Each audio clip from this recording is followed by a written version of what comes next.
এক মাস তো হয়ে গেল, আজকে 9 তারিখ, এক মাস একদিন, 31শে মাস গেছে। আমি অনুরোধ করব পুজোতে ফিরে আসুন, উৎসবে ফিরে আসুন।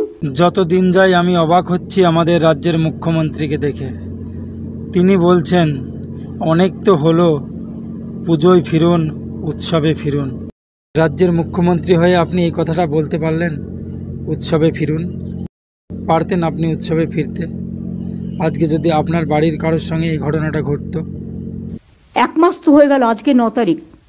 আমি অনুরোধ করব পুজোতে ফিরে আসুন, উৎসবে ফিরে আসুন। ও তার মানে এক মাস হয়ে গেছে বলে সব ভুলে যেতে হবে? এত বড় ঘটনার রেশ কি মাত্র একটা মাস? জানি না রাজ্যের মুখ্যমন্ত্রী কি বলতে চাইছেন।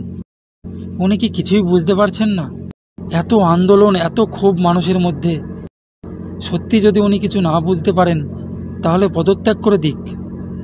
আর একটা বিষয় হচ্ছে, মানুষ উৎসবে ফিরবে কি ফিরবে না সেটা মানুষ বুঝবে, আপনি বলার কে? মানুষ ঠিক করেছে যে যতদিন না এর একটা সুবিচার হবে ততদিন মানুষ আন্দোলন চালিয়ে যাবে। রাজ্যের মুখ্যমন্ত্রী হয়ে আপনি উপদেশ দেওয়ার কে? মানুষ কখন কোন উৎসবে মাতবে? ভারতের মতো দেশে, গণতান্ত্রিক দেশে মুখ্যমন্ত্রী ঠিক করে দেবে যে মানুষ কখন কি করবে? যাই হোক, আমার আর কিছু বলার নেই। যারা এইভাবে আন্দোলন চালিয়ে যাচ্ছেন তাদের অসংখ্য ধন্যবাদ। ভেঙে পড়বেন না, এইভাবে আন্দোলন চালিয়ে যান যতদিন না এর একটা সুবিচার হয়।